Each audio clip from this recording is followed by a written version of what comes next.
Assalamualaikum warahmatullahi wabarakatuh. Salam mahasiswa. Dalam video kali ini saya akan menjelaskan mengenai karya tulis ilmiah. Dan memang sebenarnya karya tulis ilmiah ini tidak hanya dibutuhkan oleh mahasiswa, tapi juga oleh siswa SMP, SMA, atau mungkin guru, dosen, bahkan peneliti, dan yang lain sebagainya. Nah, di video ini kita akan belajar mengenai pengertian dari karya tulis ilmiah itu apa, kemudian bagaimana bentuk-bentuk dari karya tulis ilmiah, dan apa saja yang perlu kita persiapkan dalam membuat karya tulis ilmiah. Simak ya video ini, dan jangan lupa like dan subscribe jika video ini bermanfaat untuk kalian.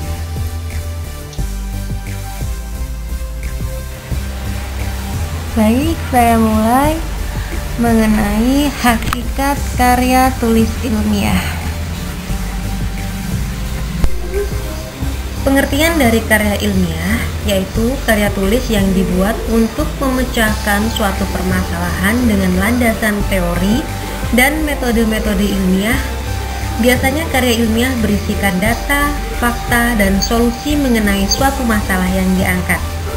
Penulisan karya ilmiah dilakukan secara runtut dan sistematis.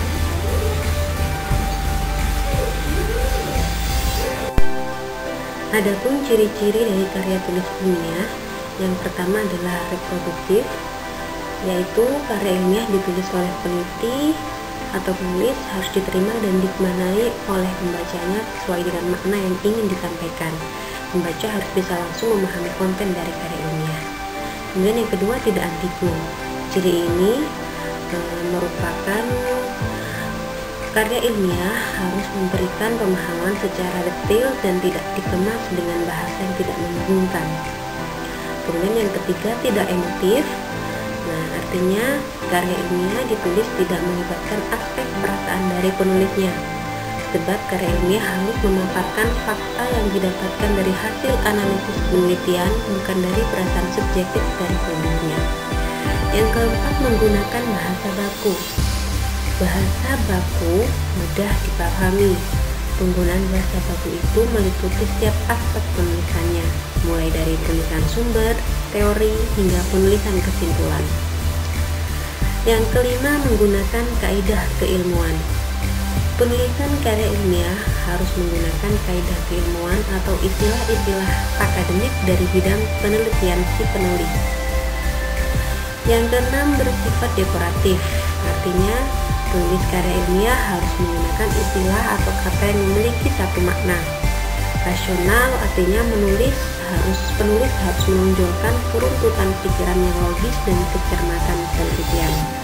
Kedua hal itu penting karena karya ilmiah harus bisa menyampaikan maksud dari penelitian yang dilakukan oleh penulis tanpa membingungkan. Yang ketujuh, terdapat kohesi. Artinya karya ilmiah harus memiliki kesinambungan antar bagian dan babnya dan bersifat straightforward. Maksudnya ialah tidak bertele-tele atau tepat sasaran. 8. Bersifat objektif. Hal ini sangat penting karena karya ilmiah tidak dibuat berdasarkan perasaan tulisnya. Karya ilmiah harus menunjukkan fakta-fakta dan data-data dari hasil analisisnya. 9. Menggunakan kalimat efektif. Ciri ini berkaitan dengan semua ciri sebelumnya. Tujuan penggunaan kalimat dalam karya ilmiah agar pembaca tidak dipusingkan dengan penggunaan kalimat yang berputar-putar. Penggunaan kalimat seperti itu hanya akan membuat pembaca bingung. 3. Dimensi ilmu yang terdapat dalam karya tulis ilmiah. Yang pertama adalah ontologis.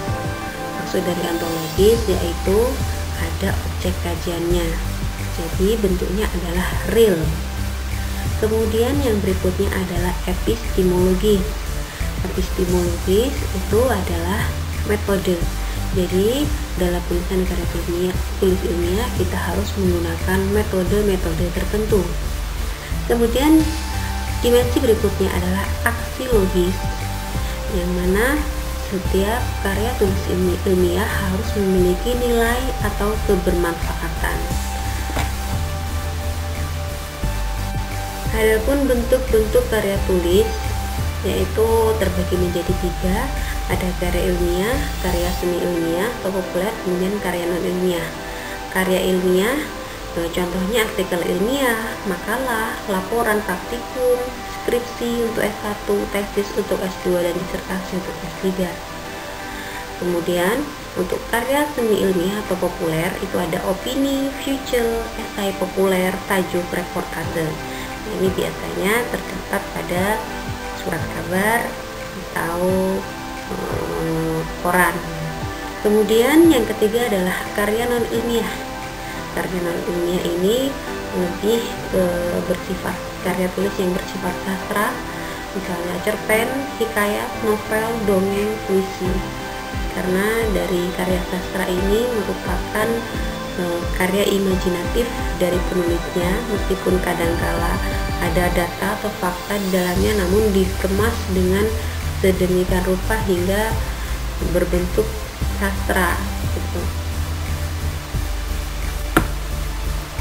Terdapat 2 pendekatan dalam tulisan artikel ilmiah, yakni pendekatan rasional dan pendekatan empiris.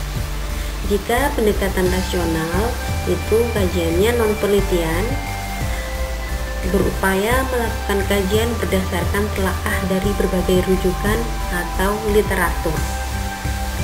Kemudian untuk pendekatan empiris itu berupa hasil penelitian, berupaya melakukan kajian berdasarkan fakta yang diperoleh dari lapangan atau hasil percobaan.